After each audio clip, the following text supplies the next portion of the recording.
Président, ainsi que Michel qui m'a invité. Donc je vous remercie beaucoup, ça me fait très plaisir d'être là aujourd'hui à Saint-Étienne. Alors je vais me présenter en quelques mots, je vais vous présenter en quelques mots ce qu'est éventuellement la préhistoire. Et puis après, vous pourrez me poser toutes les questions que vous voudrez. J'essaierai d'y répondre au mieux. Alors ce qu'il faut dire d'abord, c'est que moi, je m'appelle Bertrand Roussel, je suis directeur des musées d'archéologie de Nice. Il faut savoir que je suis donc niçois, que je viens ici, alors je suis venu sur la soirée. Donc j'ai deux musées. Le musée de Terra Amata, qui est un musée sur la préhistoire, et le musée de Cimiez, qui est un musée qui concerne plutôt l'époque des Romains. Voilà. Donc ce qu'on peut dire, moi je vais vous parler plutôt de préhistoire, et je vais vous parler plutôt de la question des origines, pour évoquer finalement l'origine de l'homme. Et cette origine de l'homme, eh bien, elle est extrêmement ancienne. Il faut savoir que cette origine de l'homme, elle date d'à peu près 6 ou 7 millions d'années, où on va avoir progressivement, d'une part, la lignée des panidés qui va se mettre en place, avec tous les grands singes actuels, notamment les chimpanzés et les bonobos. Et puis de l'autre côté, eh bien, une particularité d'avoir des hommes qui ont la particularité de marcher debout. Enfin, des petits personnages qui marchent debout, ils ne sont pas très grands. Et ceux-là, eh bien, on les appelle les hominidés. Et ces hominidés, peu à peu, je vais en parler plus exactement quand je répondrai à vos questions, mais peu à peu, ils vont évoluer pour donner ce que nous sommes, c'est-à-dire des Homo sapiens. Homo sapiens sapiens. Alors, dans un de mes ouvrages, j'avais évoqué la question des idées reçues de la préhistoire. Et je pense que ça peut être un bon début. Parce que souvent, on a des idées, c'est une époque un petit peu ancienne, un peu obscure, et souvent, on a des idées reçues sur cette période. La préhistoire, je le rappelle, c'est l'histoire de l'homme avant l'invention de l'écriture. Et pourquoi on a ces idées reçues sur cette période? Eh bien souvent parce que déjà on l'apprend à l'école exclusivement au CE2, ce qu'on appelle le cycle 3 aujourd'hui, c'est-à-dire CM1, CM2. Et donc, du coup, on n'en reparle plus après, ce qui fait qu'on a beaucoup de difficultés à se projeter sur cette période. La deuxième raison, c'est que la préhistoire, eh bien, c'est pas très très sexy. Parce que souvent, on va surtout voir des petits cailloux, on va surtout voir des petits bouts d'os, donc des choses qui sont assez difficiles à... Comment dire? C'est pas des choses qui frappent l'imagination. C'est pas des objets extraordinaires, c'est pas des belles statues. Les Grecs, par exemple, ils ont des belles statues. Donc du coup, c'est assez formidable. Pour la préhistoire, eh bien, ça reste des petites choses, des petits os, des petites pierres extrêmement intéressantes, mais ce ne sont pas des objets faciles. De la même façon, on n'a pas d'histoire pour la préhistoire. Bien évidemment, il n'y a pas de sources écrites, puisque c'est avant l'invention de l'écriture. Donc du coup, la difficulté, eh bien, c'est qu'on n'a pas de personnages célèbres. On n'a pas de personnages auxquels on peut s'identifier. Par exemple, Napoléon, pour les périodes historiques, on l'imagine sur son cheval en train de franchir le pont d'Arcole. Donc vous voyez, là, on peut s'identifier à Napoléon, on peut s'identifier à des grands personnages de l'histoire. Mais par exemple, le gars qui a inventé le feu, eh ben, on ne sait pas son nom. On ne sait pas, pourtant il a fait une grande invention quand il a découvert le feu. Mais malheureusement, on ne connaît pas son nom, on ne connaît pas son histoire. Donc ça, c'est le fait que cette période, elle est un petit peu désincarnée, un petit peu difficile. Et c'est une des raisons pour lesquelles on a beaucoup d'idées reçues. Alors les idées reçues qu'on a parfois, je vais peut-être pas les... Je vais peut-être pas vous les dévoiler, peut-être au fil des questions, on va pouvoir en parler. Mais c'est vrai que parfois on pense, et il y a des gens qui le pensent, que par exemple les hommes préhistoriques ont été contemporains des dinosaures. Donc ça c'est déjà une première idée reçue que certains ont parfois. De la même façon, il y a d'autres gens qui pensent que l'homme descend du singe, alors que ce n'est pas vrai.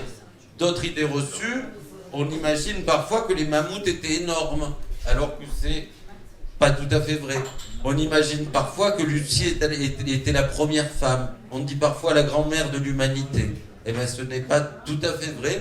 Si certains veulent poser des questions plus précises sur tout ça, je pourrais y répondre. On utilise aussi un terme qu'on emploie souvent, c'est de dire, quand on demande, je peux tester peut-être, quel est le nom des outils des hommes préhistoriques? Qu'est-ce que j'utilisais pour couper la viande des hommes préhistoriques? Les silex. Donc vous voyez, ça marche, c'est une idée reçue. Les silex, le silex, c'est une roche. C'est une roche dans laquelle on fabriquait les outils des hommes préhistoriques. Mais ce n'est pas le nom de l'outil. Si vous voulez, si vous utilisez le terme silex, vous faites ce qu'on appelle une synecdoque, ou vous faites ce qu'on appelle une mythonymie. C'est-à-dire que vous utilisez le matériau pour décrire l'objet. Comme si là, je prends ça et je dis table. Et bien qu'à la place, je dis bois, à la place de dire table. Le silex, c'est la roche dans laquelle on fabrique parfois les outils des hommes préhistoriques. Mais pas tout le temps. Il y a plein d'outils des hommes préhistoriques qui n'étaient pas réalisés en silex. Il y a plein d'autres roches qui se taillent très bien. Mais le silex, c'est une des roches principales qui était utilisée par les hommes parce que non seulement elle se taille bien, mais en plus elle est très dure. Donc du coup, elle est très efficace. Et il y a une autre raison, c'est qu'elle est relativement abondante dans la nature. Donc vous voyez, il y a beaucoup d'idées reçues sur la préhistoire. On pourra y revenir, mais je ne voudrais pas faire trop long et je préfère répondre à vos questions. Donc je suis là pour répondre à toutes les questions que vous voulez. On peut imaginer, je peux donner quelques thèmes, quelques idées, parce que très souvent on parlait du fait que finalement c'est un café à la fois qui mélange philosophie et science, et le thème de la préhistoire c'est un thème extrêmement philosophique, parce que si on pose la question de qu'est-ce que la préhistoire c'est l'histoire de l'homme avant l'invention de l'écriture. Donc le début, ça veut dire qu'il faut définir ce qu'est un homme. Et je vous rappelle, est-ce que vous vous rappelez de Diogène, qui était avec son tonneau et qui dans les rues d'Athènes se baladait avec une lanterne, et quand on lui disait « qu'est-ce que tu fais ?» il disait « je cherche un homme ». Et donc la question quand commence la préhistoire, elle renvoie à la question « qu'est-ce que l'homme ?» Et la question « qu'est-ce que l'homme ?» c'est une question extrêmement philosophique, et on pourra s'interroger ce soir sur cette question-là, et vous me direz vous-même, pour vous, qu'est-ce que l'homme? Et je pourrai vous dire quand ça commence. Et on verra sûrement que l'homme, c'est pas juste quelque chose, mais que c'est un animal très curieux, qui a un comportement très particulier, et qui a des habitudes extrêmement spécifiques. Je vais répondre à vos questions avec plaisir. Eh bien, on commence tout de suite. Quel est le premier homme qui va poser la question? C'est David. Non, l'homme en général. Le premier humain. Oui, bonjour, merci. En fait, c'est juste quelque chose, je ne suis pas tout à fait d'accord sur quelque chose qui m'a un tout petit peu bloqué. Au tout début, vous avez parlé de préhistoire, vous dites quelque chose qui n'avait pas arrivé. Je suis désolé, excusez-moi, mais pour moi, la préhistoire fait autant avec l'astronomie. Je pense que c'est deux matières qui sont plutôt faciles. Tous les enfants adorent les dinosaures, tous les enfants la préhistoire, on n'arrête pas de faire des films, je pense que c'est plutôt une science qui peut-être pas aimée dans le domaine des autres scientifiques, parce que justement on gratouille, mais au niveau imaginaire, même moi d'ailleurs j'en ai fait les frais quand j'étais enfant, puis je voulais être paléontologue quand j'étais gamin. J'ai toujours... la paléontologie, ça a toujours fait rêver, et je pense que les enfants voient très bien avec les films. Et quand vous dites que ça ne fait pas rêver parce qu'on gratouille, excusez-moi, pour l'astronomie c'est exactement pareil. Quand vous regardez une nébuleuse, une galaxie à travers un télescope, vous me dites, souvent les gens disent « mais c'est tout petit, on ne voit pas grand-chose, c'est flou ». Bah oui, parce que ce n'est pas les photos de la NASA. C'est exactement pareil. Quand vous regardez évidemment des animaux du Cénozoïque, enfin d'aller vraiment plus loin que l'homme, effectivement. Il y a de l'imaginaire, ça c'est clair. Les enfants rêvent. Alors évidemment, il y a des erreurs. Évidemment, les enfants pensent que les animaux sont immenses, etc., ce qui n'est pas le cas. Mais il y a vraiment un imaginaire, un monde qui n'existe plus, qui fait rêver et qui fait rêver souvent les enfants. Et c'est vrai que c'est rare les enfants qui n'aiment pas les dinosaures. Donc sur cela, j'ai trouvé que c'était un peu curieux que vous me dites que c'est une science qui ne fait pas rêver. Même le cinéma s'en empare. Alors, c'est-à-dire que, attention, moi je parle de la préhistoire, je ne parle pas des dinosaures. Je remets un peu en contexte. Les dinosaures, disparition des dinosaures, Crétacé supérieur, c'est-à-dire il y a 65 millions d'années. Apparition de l'homme, on va dire, autour de 7, 8 millions d'années, 6 millions d'années, on va commencer à considérer qu'on a des formes préhumaines. Et les premiers hommes, on pourra en parler, mais c'est autour de 3 millions d'années avec l'apparition de l'outil. Alors, moi, ça me fait plaisir ce que vous dites, parce que vous allez vous prêcher un convaincu. Moi, je trouve ça très intéressant, la préhistoire. Le problème, malheureusement, c'est qu'il y a peu de gens comme vous. Alors, ça fait souvent rêver les enfants. Ça, c'est vrai. Et on a une difficulté, c'est qu'on va avoir, on va dire, des enfants jusqu'à 12-13 ans qui rêvent de ça. À partir de 12-13 ans, ça les intéresse un petit peu moins. Et on va retrouver un public avec les jeunes parents qui amènent leurs enfants. Mais entre les deux, je peux en parler parce que j'ai un musée, donc je vois à peu près notre clientèle. Malheureusement, eh bien, on a assez peu de personnes qui viennent. Alors après, il y a un certain nombre de choses qui peuvent amener un petit peu à rêver. C'est par exemple dès qu'on parle d'art paléolithique, l'art pariétal, les grottes ornées, pourquoi ils ornaient les grottes, etc. Alors tout ça, ça amène à avoir un petit peu des idées, à se poser des questions. Mais bon, je suis content. Si j'arrive ce soir à vous faire rêver, et combien vous appelez ? Je suis vraiment content que David, ça le fasse rêver. Malheureusement, du vécu, j'ai beaucoup de difficultés à essayer de montrer et d'expliquer tout l'intérêt de la préhistoire, certainement par une certaine méconnaissance. C'est-à-dire que les gens, ils ont tendance à tout penser que c'est contemporain. C'est-à-dire qu'on a des choses, on a Lascaux, on a l'homme de Néandertal. Souvent, on se demande pourquoi il a disparu. On a la grotte Chauvet, on a la grotte de Cosquer, on a Lucie. Mais tout ça, c'est des choses qu'on connaît, l'homme de Cro-Magnon. Mais on a du mal à avoir véritablement une compréhension globale de cette période qui est très très longue, puisque c'est la plus longue période de l'histoire de l'humanité. La période historique, elle est très très très très très très courte, parce qu'elle correspond globalement aux 3000 ans avant notre ère, donc ça fait 5000 ans de période historique, c'est excessivement court par rapport aux millions d'années qui précèdent et qui constituent l'époque de l'origine de l'homme. Oui, utilisez les micros. Qu'est-ce que vous allez passer le micro? Ah, c'est bon, vas-y. C'est vrai que ça marche bien, moi je suis très carré, c'est vrai que ça marche bien, c'est moi qui passe le micro, je vous le donne après. Bien. Vous avez situé l'homme 6 millions d'années, enfin disons, à 7 millions d'années, c'est Toumaï. On va dire que c'est l'homme, c'est la séparation des hominidés et des chimpanzés. D'accord. C'est ce que j'ai dit tout à l'heure. L'homme est beaucoup plus récent dans... Homo sapiens est beaucoup plus récent. Alors, les analyses faites montrent que l'homme vient d'Afrique. Il est venu en 2 vagues. Est-ce que vous pourriez expliquer ces 2 vagues, une qui est assez ancienne et une qui est assez récente? Et si vous expliquer la multiplicité d'hominidés qu'il y a eu dans la première vague, et ensuite la deuxième vague des Homo sapiens. Alors, on va reprendre du début pour être bien clair et pas qu'on se perde. 6 millions d'années, c'est la bifurcation entre effectivement ce qu'on va appeler les paninés, c'est-à-dire ce qui va donner aujourd'hui les grands singes, les chimpanzés et les bonobos, nos plus proches cousins, et de l'autre côté un certain nombre d'espèces fossiles, forcément, qui constituent eh bien, un certain nombre de taxons qui sont dans la voie qui amène vers ce que nous sommes aujourd'hui, l'Homo sapiens.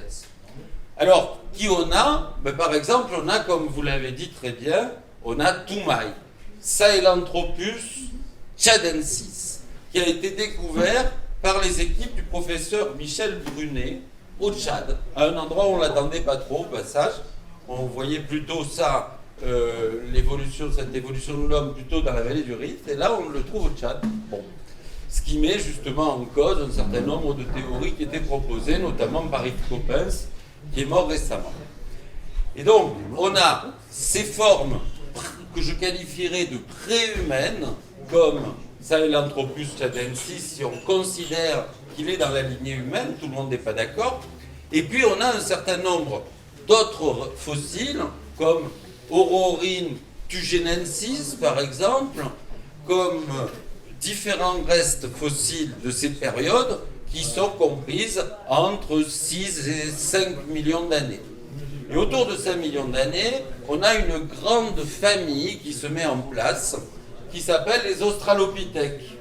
Grande famille avec beaucoup de genres, plusieurs genres et plusieurs espèces.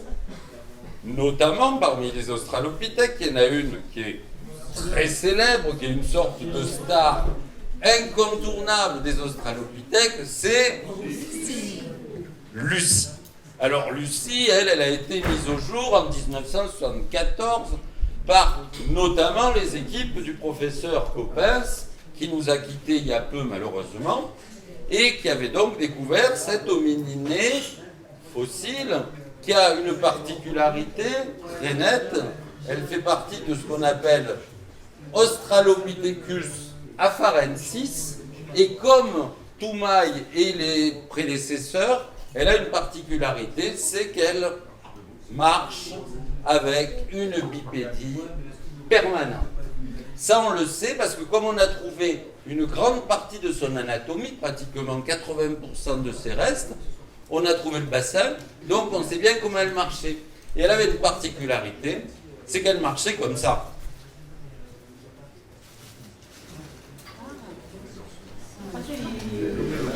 Elle croisait les pieds, elle marchait comme les mannequins aujourd'hui.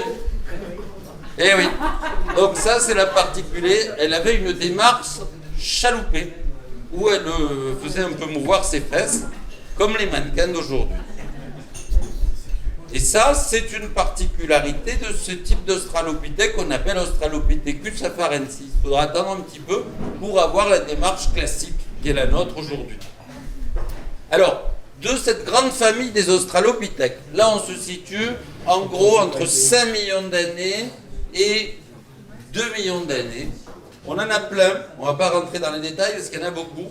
Et parmi eux, tout le monde n'est pas d'accord pour savoir lequel, mais il y a des Australopithèques qui vont commencer à se transformer. Ils vont avoir d'abord un accroissement de la capacité cérébrale, ils vont avoir un développement de leur taille, ils vont être plus grands, et ils vont du coup commencer à fabriquer des outils.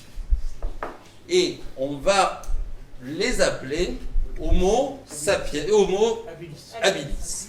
C'est la première fois, on utilise le terme habilis parce que c'est la première fois qu'ils fabriquent les outils. Alors maintenant, les choses sont un peu plus compliquées. Parce qu'on a trouvé des outils, avant je vous aurais dit c'était facile, les outils apparaissent vers 2,6-2,7 millions d'années. On trouve les premières cultures qu'on appelle l'Oldowien, qui est la culture portée par cet Homo habilis, avec des petits éclats. Le problème, c'est qu'on a trouvé de nouvelles choses, et notamment on a trouvé une culture qu'on appelle, un site qu'on appelle l'Omequi 3, où on a trouvé, plus anciennement que les plus anciens Homo habilis connus, des restes d'outils. Donc on se demande si déjà les Australopithèques, ils ne fabriquaient pas déjà un peu des outils. Donc si on part de l'idée que c'est l'outil qui crée l'homme, ce qu'on parlait de savoir qu'est-ce que l'homme, on peut dire que l'homme c'est celui qui est la station bipède. On peut dire que l'homme c'est celui qui fabrique des outils. Mais au final, oui. Qu'est-ce que vous appelez des outils? Alors, qu'est-ce qu'on appelle des outils? C'est une excellente question. Qu'est-ce qu'un outil? Qu'est-ce que vous appelleriez un outil, vous? c'est un objet qui sert à réaliser une tâche. Alors, si on prend cette définition, il y a plein d'animaux qui ont des outils. C'est-à-dire que si on dit que l'outil, c'est un objet qui sert à réaliser une tâche, il y a plein d'animaux qui en ont. C'est-à-dire que vous avez, par exemple, un certain nombre, voilà, vous avez les chimpanzés, par exemple, ils vont prendre une petite branche et ils vont la mettre dans la termitière et ils vont attendre que les termites montent sur la petite branche et après ils l'utilisent comme ça, ils la mangent. De la même façon, vous avez des loutres qui cassent les coquilles des mollusques avec des pierres. Donc, si on prend cette définition pour l'outil, il y a des animaux qui ont déjà des proto-outillages.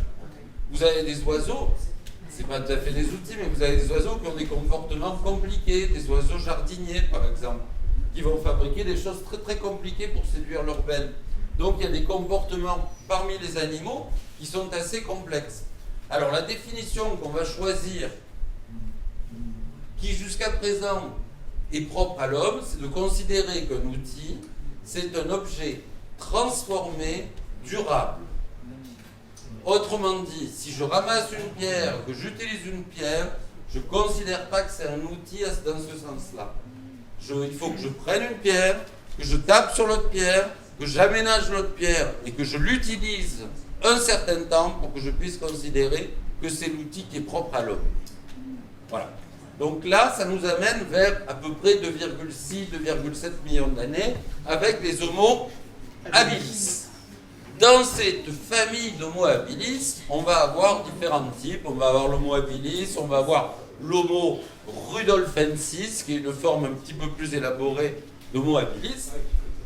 Et puis on va avoir un homme particulier qu'on appelle l'Homo ergaster. Et cet Homo ergaster, eh bien, comme le disait très justement monsieur, il a la particularité de sortir d'Afrique une première fois.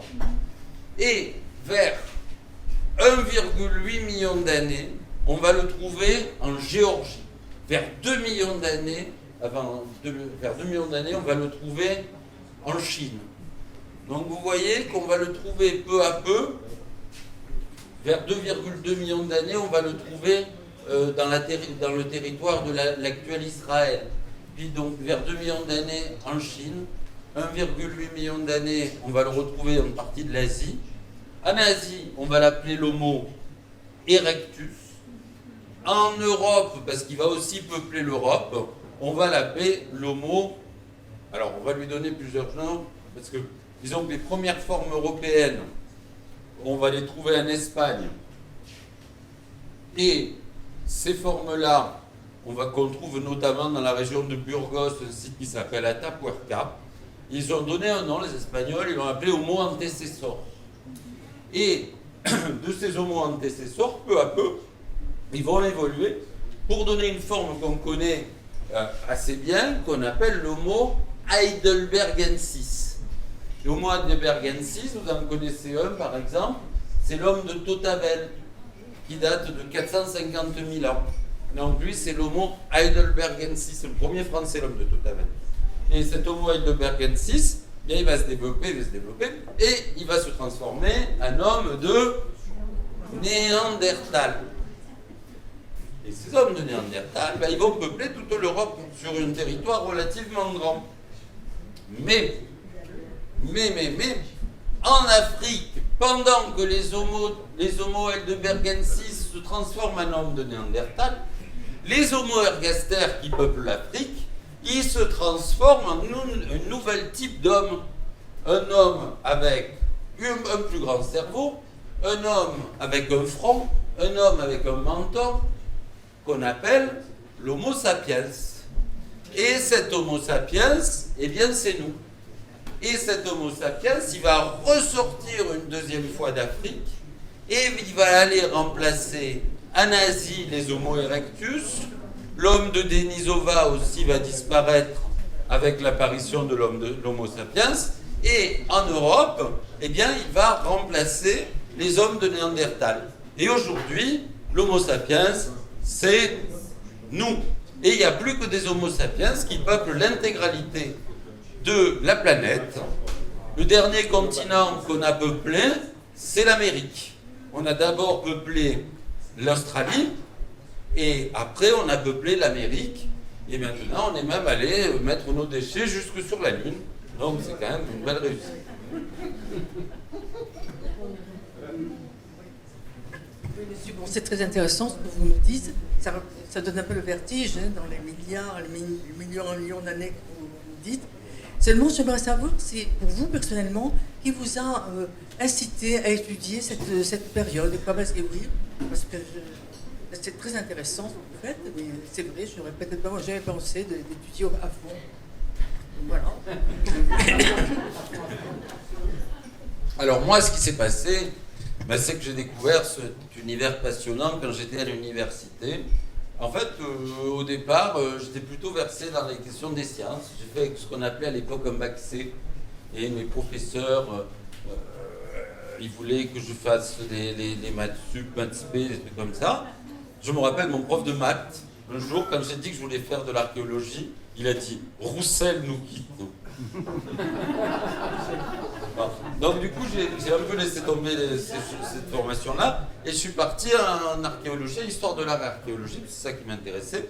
Et dans ce cadre-là, j'ai découvert la préhistoire, qui finalement est une science qui est à l'interface, justement, entre les questions littéraires, philosophiques, qu'est-ce qu'un homme, par exemple, ou qu'est-ce qu'autrui quand on parle de l'homme de Néandertal, et en même temps, une discipline scientifique, parce que, bien évidemment, on a une méthodologie scientifique, et l'archéologie, ça se fonde sur ces questions-là, des questions de sciences naturelles, bien souvent, mais maintenant aussi de physico-chimie, de génétique, etc., etc. Donc c'est beaucoup de choses qui s'entremêlent pour constituer cette science qui a pour objectif de découvrir le comportement et le mode de vie des hommes qui nous ont précédés.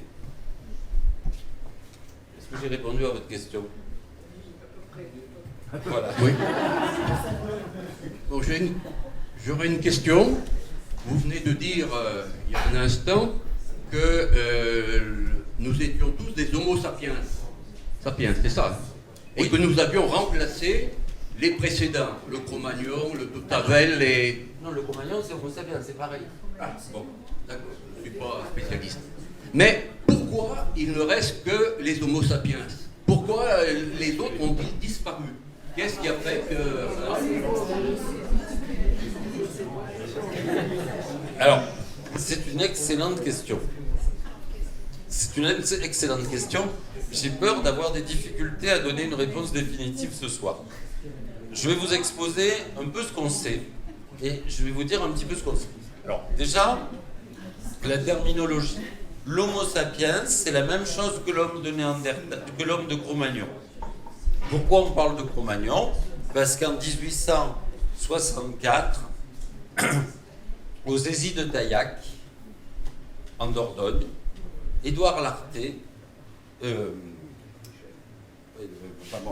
Henri Lartet a découvert un homme dans un abri qui s'appelait, parce que là-bas on appelait ça des crocs, les abris, et c'était le croc d'un type qui s'appelait Magnon. Donc on l'a appelé le croc de Magnon. Et à force de dire le croc de Magnon, ça s'est résumé en l'homme de Cro-Magnon plutôt que l'homme du croc de Magnon. Donc c'est pour ça qu'on appelle ça l'homme de Cro-Magnon. Mais c'est une forme d'homo sapiens qui appartient à une culture du début du Paléolithique supérieur qu'on appelle l'Aurignacien. Voilà. Donc, à partir de là, effectivement, vous me posez une question très juste. Pourquoi les homo sapiens ont supplanté les autres espèces d'hominidés ? Alors, ce qu'il faut savoir, c'est que durant certaines périodes, il y a eu plusieurs espèces d'hominidés qui vivaient concomitamment sur Terre. Et qui ont, pense-t-on, pu échanger des gènes, notamment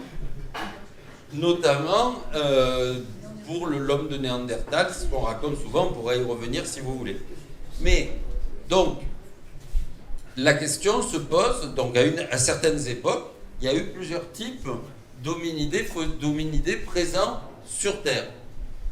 Aujourd'hui, on est les seuls représentants du genre Homo et de l'espèce Sapiens. On est les seuls représentants de notre espèce, de notre genre. On n'a pas d'autres espèces à l'intérieur du genre que l'on représente. Par exemple, les renards et les loups, ils font partie du même genre. C'est le genre Canis. Le renard, c'est Canis vulpes, et le loup, c'est Canis lupus. Mais ils font partie du même genre.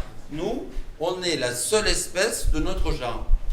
Donc, quelque part, avec la mise en œuvre et le développement des Homo sapiens, on a perdu une sorte de biodiversité des hominidés. C'est-à-dire qu'on a une biodiversité de l'hominidé qui a beaucoup décliné avec le développement de l'Homo sapiens. Alors vous allez me dire, ça ne répond pas à la question du pourquoi. Et j'aurais beaucoup de difficultés, parce qu'on a beaucoup de mal à répondre au pourquoi. On arrive relativement bien à décrire ce qui se passe, à dire comment ça se passe, mais le pourquoi, c'est toujours compliqué. Ce qu'on peut dire, c'est que, par exemple, pour le remplacement des hommes de Néandertal par les Homo sapiens, qui est quelque chose qu'on se pose souvent, eh ben, il y a eu des tas de façons d'hypothèses. Donc je peux vous en présenter quelques-unes d'hypothèses qui expliquent ce remplacement. Au début du XXe siècle, vous vous rappelez, on a fait un peu la guerre en 14-18. Et à cette époque, on pensait que les hommes modernes, les Homo sapiens, ils avaient fait la guerre aux Néandertaliens et qu'ils leur avaient mis la pâtée, que c'est comme ça que les Néandertaliens étaient disparus. Parce qu'on avait un peu cette idée de la guerre. Et ça nous est tenu, c'est resté un petit moment. Après, dans les années 70, on a eu des hypothèses sur la génétique. Parce que vous voyez, ça s'est développé, la génétique, c'était très à la mode. Donc on a dit, peut-être qu'il y a eu une absorption génétique des Homo sapiens. C'était pas très clair à l'époque, on ne savait pas trop. Vous vous rappelez, on parlait d'Homo sapiens sapiens et d'Homo sapiens néanderthalensis. Vous savez pourquoi le problème. Peut-être je peux me permettre de rappeler pour ceux qui ne savent pas, la définition d'une espèce. Une espèce, c'est un ensemble d'individus qui peuvent se reproduire entre eux. Donc, sur le vivant, c'est relativement facile. On prend un individu, on prend un autre individu, comme dit monsieur, on les fait copuler, et on voit si ça fait une descendance. Donc on arrive facilement. Là où c'est plus compliqué, c'est avec les petits bouts d'os. Et oui, parce que nous, les hommes, on les trouve sous forme de petits bouts d'os. Si vous prenez par exemple une néandertalienne, vous prenez tous les os de la néandertalienne, vous prenez un homme moderne, vous les mettez dans le même tiroir, vous secouez le tiroir, ils ne vont pas se reproduire, vous voyez. Ça pose un peu une difficulté. Parce que c'est deux femmes. Donc, pour les espèces fossiles, c'est beaucoup plus difficile de savoir. Alors on va le faire, on a deux critères possibles. On a l'anatomie, c'est-à-dire l'étude, entre guillemets, paléontologique, l'étude, ce qu'on appellera anthropologique pour l'homme, parce qu'on a créé un mot spécial pour l'homme, l'étude anthropologique qui va nous permettre de dire qu'on a trop de différences pour être dans la même espèce, et que du coup, ils ne devaient pas pouvoir se reproduire. Mais c'est assez difficile, si vous voulez. Et c'est ce qui s'est passé pour Néandertal. C'est-à-dire, dans un premier temps, on a cru qu'ils avaient suffisamment de ressemblance pour qu'ils puissent se reproduire. C'est pour ça qu'on avait dit genre Homo, les deux, espèce Sapiens, les deux, et on avait créé deux sous-espèces, la sous-espèce Sapiens sapiens et la sous-espèce Sapiens néanderthalensis. Et puis on s'est ravisé. Et donc du coup, on a considéré, quand on a fait les premières études génétiques, on a considéré qu'il y avait trop de différences et qu'ils ne devaient pas pouvoir se reproduire. Et du coup, on a dit, d'un côté, on a l'Homo sapiens, et de l'autre côté, on a l'Homo néanderthalensis. Voilà un peu comment on a fait. Donc ça, c'est l'hypothèse des années 70, d'absorption génétique, des choses comme ça. Et puis, aujourd'hui, on s'intéresse beaucoup à l'écologie, mais pas l'écologie des écologistes, l'écologie des écologues.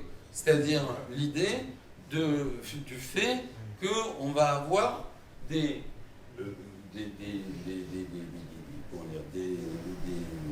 terrains où les hommes, où les espèces vont vivre, et que dans ces biotopes particuliers, ils vont pouvoir se faire de la concurrence.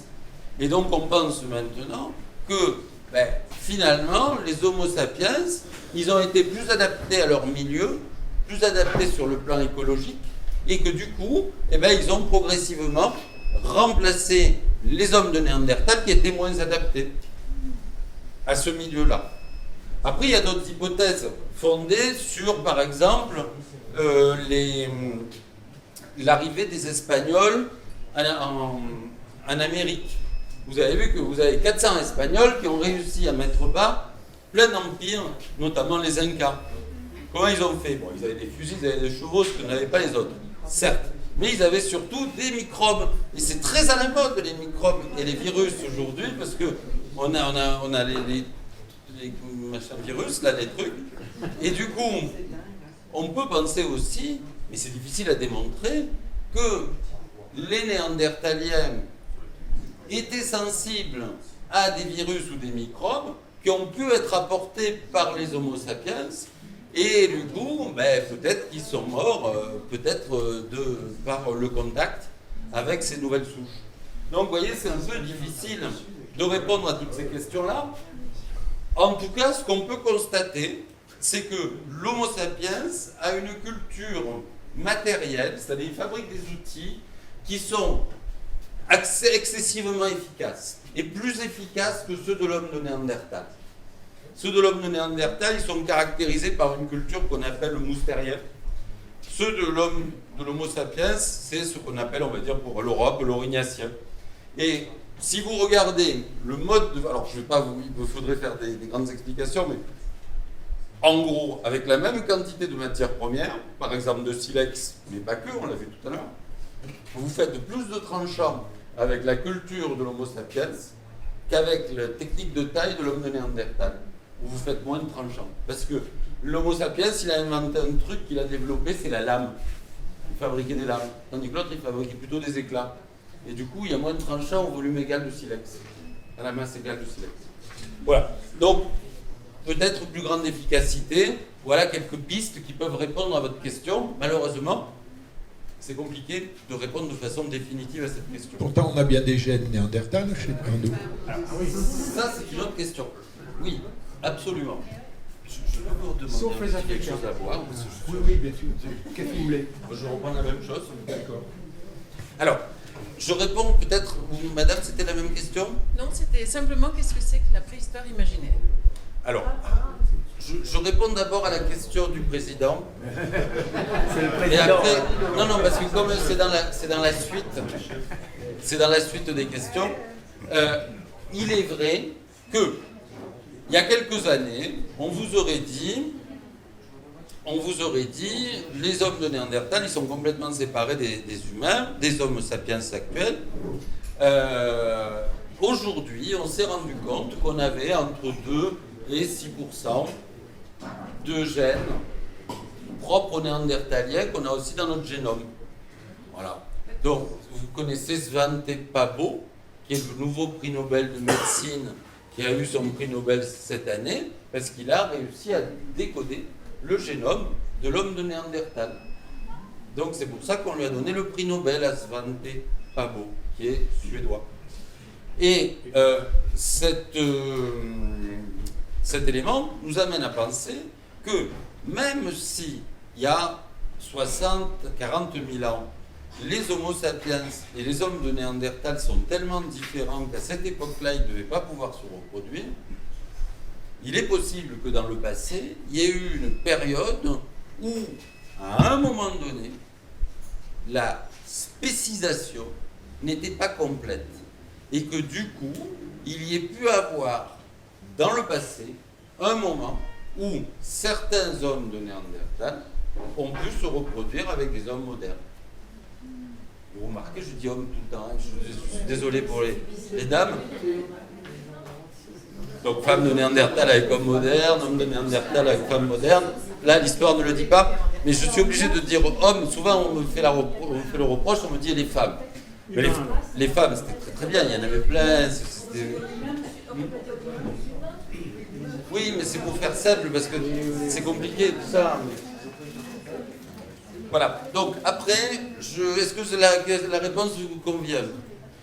Oui, oui, sauf les Africains.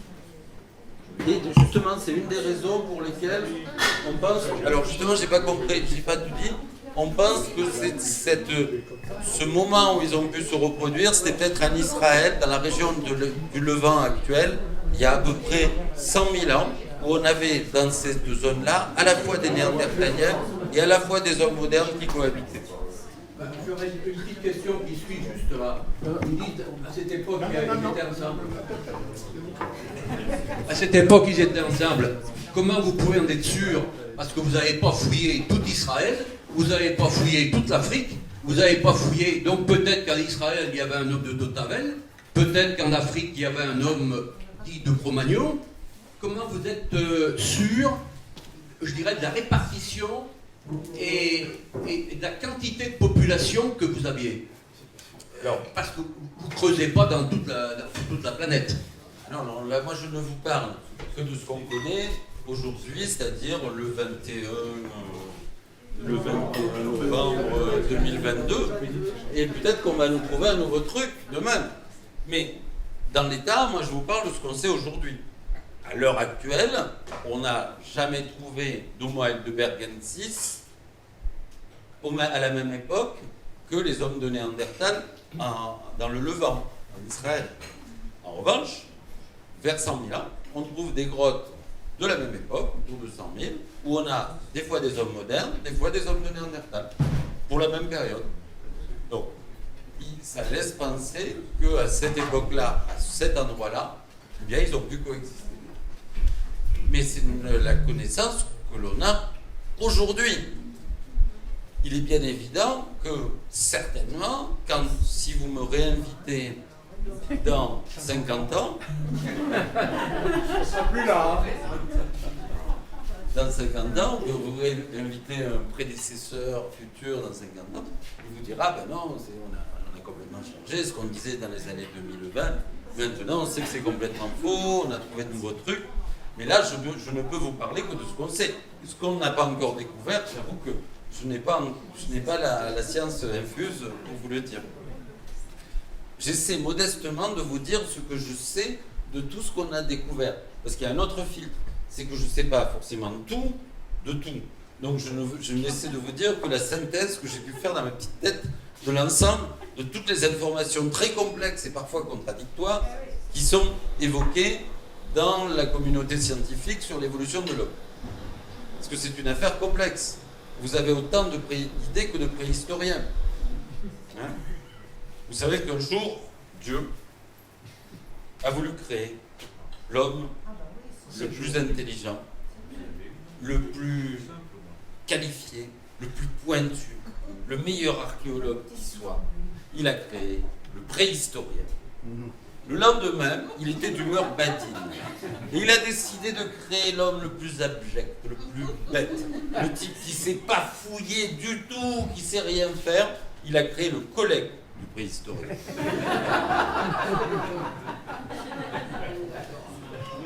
Et ça, souvent, ils sont rudes, hein, les archéologues.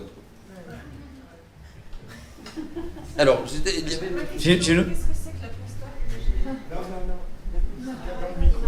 J'ai une question rapide. Mais madame avait demandé avant.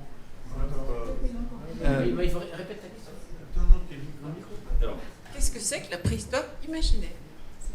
Alors, la préhistoire imaginaire, c'est le titre de cet excellent ouvrage. Non, mais dans lequel on traite cet homme, ça s'appelle Dents de géant et cornes de licorne. De quoi il s'agit? Il s'agit de se poser une question. Imaginons la science préhistorique, elle apparaît dans les années 1860. Avant, on ne sait pas trop. Et avant, on a tendance à penser justement qu'on pense un peu comme la religion catholique qui était dominante en Europe à l'époque, c'est-à-dire que Dieu, il a créé les hommes le 7e jour, le 6e jour, qu'il a créé l'univers, etc.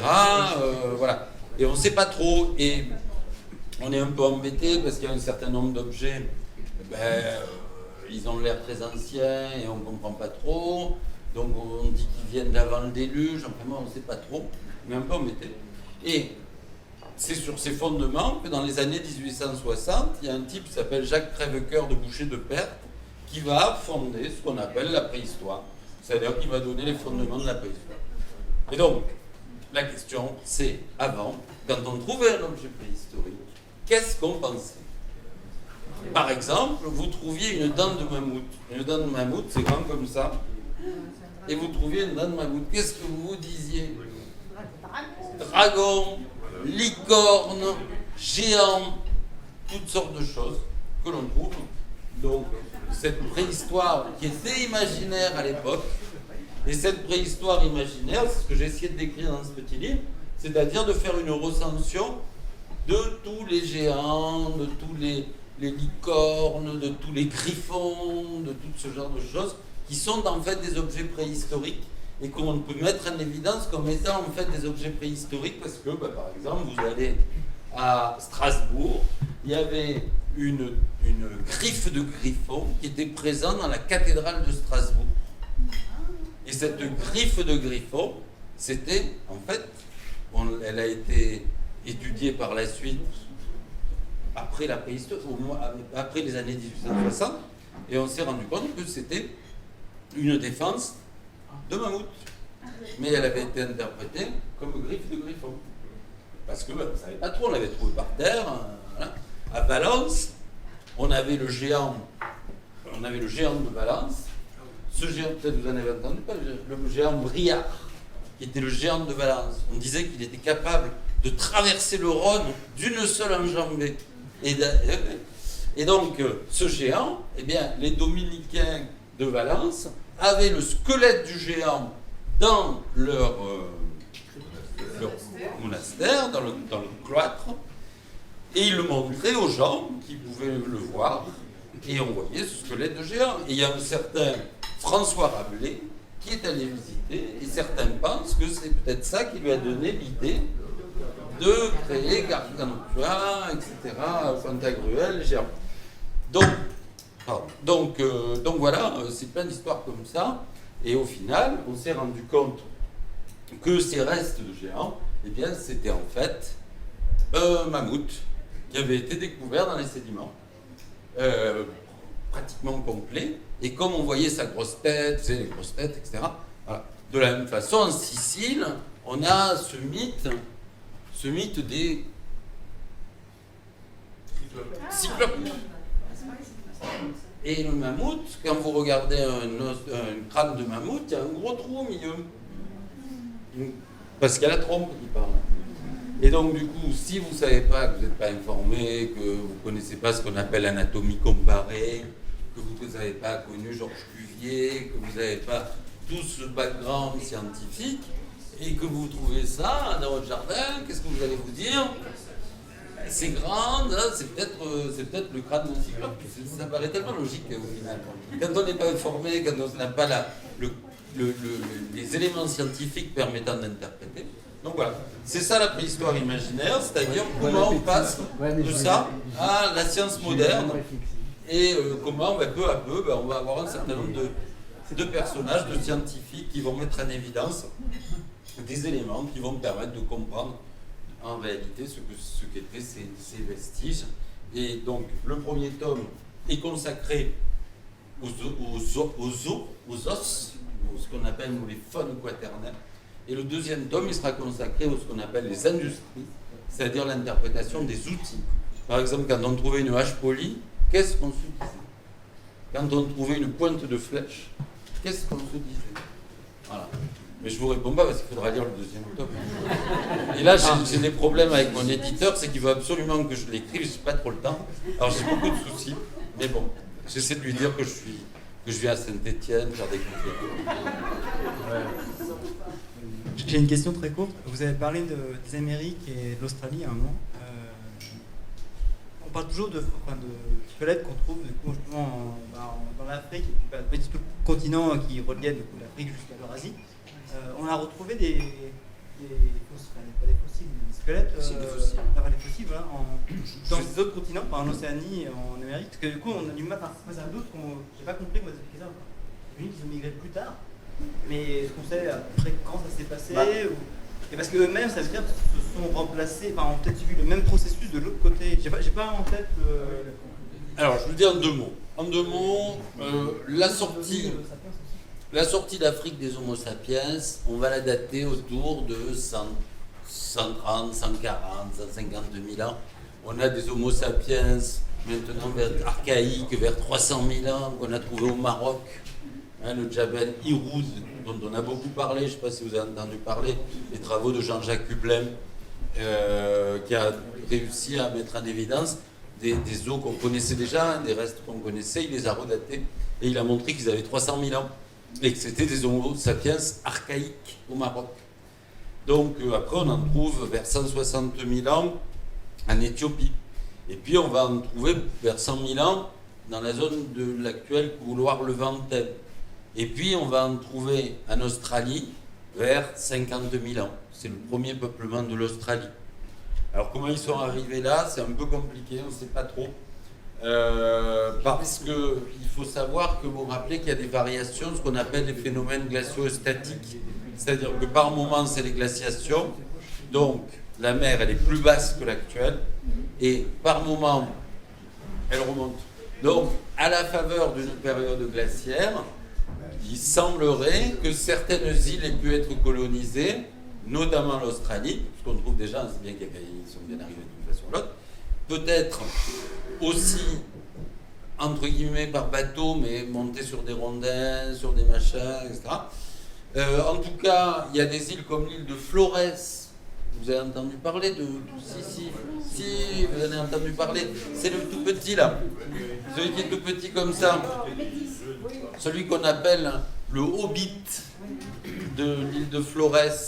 Homo florestensis. C'est difficile à dire. Ben lui, il est arrivé, alors on ne sait pas trop quand, mais peut-être sûrement très anciennement, parce qu'il a le temps d'évoluer, sur cette île. Et cette île, elle est tout autour, c'est très profond. Donc elle n'a jamais été reliée au continent. Elle est en Indonésie, l'île de Flores. Donc là, un peuplement très ancien. Et autour de 20 000 ans, on trouve ces petits humains, là, tout petits, qui ont évolué dans leur coin et qui ont évolué tout seuls dans leur île. Et qui, du coup, comme ils sont comme les hommes, c'est peu grand, vous savez que quand on a ce qu'on appelle des phénomènes d'évolution insulaire, les petits animaux, genre les petites souris, les petits trucs, les micro-mammifères, ils deviennent plutôt grands. Et par contre, les grands animaux comme nous, on devient plutôt petits. Parce qu'il y a peu de carnivores dans ces îles. Donc du coup, on a ces phénomènes-là, c'est-à-dire rapetissement des grands et augmentation de taille des petits, qui peuvent augmenter de taille puisqu'il n'y a pas trop de carnivores. Donc tout ça, c'est le phénomène d'évolution insulaire, et notamment pour l'homme de Flores, le fameux nanisme insulaire. C'est pour ça qu'il était tout petit et avec un tout petit crâne, alors qu'il était adulte. L'homme de Flores, l'individu qu'on a trouvé, c'est un individu adulte. Voilà. Donc, tout un tas d'évolutions. Alors après, le peuplement de l'Amérique, c'est très débattu, mais probablement le pléniglaciaire de la dernière période glaciaire qu'on appelle le Wurm, donc l'époque à peu près contemporaine de la grotte de Lascaux, si vous voulez. Il y avait des rennes dans le Périgord, donc vous imaginez, même à Saint-Étienne, il y avait des rennes. Hein. Du coup, la mer, elle était 120 mètres plus bas que l'actuelle. Donc, vous n'aviez pas besoin de l'Eurostar pour aller à Londres. Vous pouvez y aller à pied, parce que la Manche n'est pas profonde. Et du coup, probablement, c'est le moment où les hommes ont passé le détroit de Bering. Et ils sont allés peupler l'Amérique. Et donc, du coup, on a tout un peuplement américain qui est très compliqué, qui s'est peut-être fait en plusieurs phases. Il y a eu peut-être plusieurs peuplements en Amérique successifs. C'est très débattu et assez complexe. Mais en tout cas, à partir de ce moment-là, il ne reste plus que l'Antarctique qui n'est pas peuplée.